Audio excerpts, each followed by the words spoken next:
হয় চাঁদা দাও না জীবন দাও। পাথর দিয়ে পিটিয়ে পিটিয়ে তাকে শেষ করে মেরেই ফেলে দিল। শত শত লোক দাঁড়িয়ে দাঁড়িয়ে দেখেছে, কেউ বাঁচাতে এগিয়ে আসেনি। সবাই আপনাদের মতো ভিডিও করেছে। জীবন বাঁচানো ফরজ না ভিডিও করা ফরজ?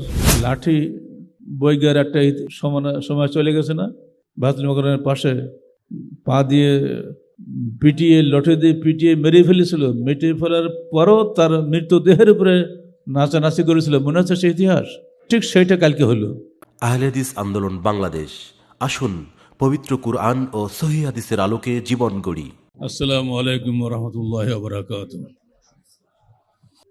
আল্লাহ পাক বলছেন, তিলকা দারুল আখিরাতু নাজআলুহা লিল্লাযিনা লা ইউরিদুনা উলুওয়ান ফিল আরদি ওয়ালা ফাসাদা ওয়ালা আকিবাতুল লিল মুত্তাকিন।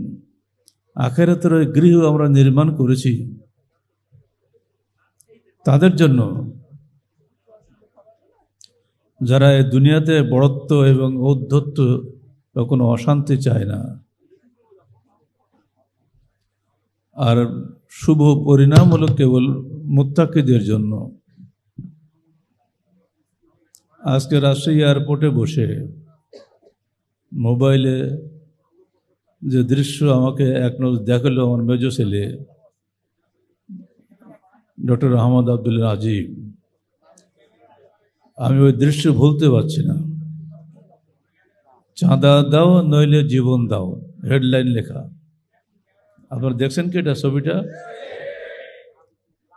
সেও কিন্তু আপনাদের মধ্যে একটা যুবক, তরতাজা নওজোয়ান, যাকে মারা হয়েছে, তার মুখে দাঁড়িয়ে আছে, ভাঙড়ির ব্যবসা করে।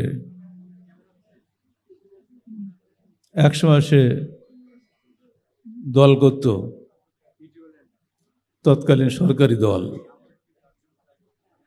এখন তারা আবার সরকারে আসার জন্য মুখিয়ে আছে।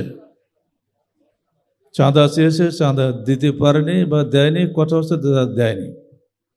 হয় চাঁদা দাও না জীবন দাও। পাথর দিয়ে পিটিয়ে পিটিয়ে তাকে শেষ করে মেরেই ফেলে দিল। শত শত লোক দাঁড়িয়ে দাঁড়িয়ে দেখেছে, কেউ বাঁচাতে এগিয়ে আসেনি। সবাই আপনাদের মতো ভিডিও করেছে। জীবন বাঁচানো ফরজ না ভিডিও করা ফরজ? কিন্তু আপনারা যারা ভিডিওওয়ালারা, আমি আসলাম, দেখলাম তো, আমি হেঁটে আসতেছি, আমাকে দেখার চাইতে ভিডিও অন করার জন্য ব্যস্ত সবাই। এতে মহব্বতের কমতি টের পাইছি আমি আপনাদের কাছে। এই বদভ্যাসটা ছাড়েন। আর দ্বিতীয় কথা হবে আমার উপদেশ, যে কোনো কথা ফেসবুকে দেবেন না। ফেসবুক মানে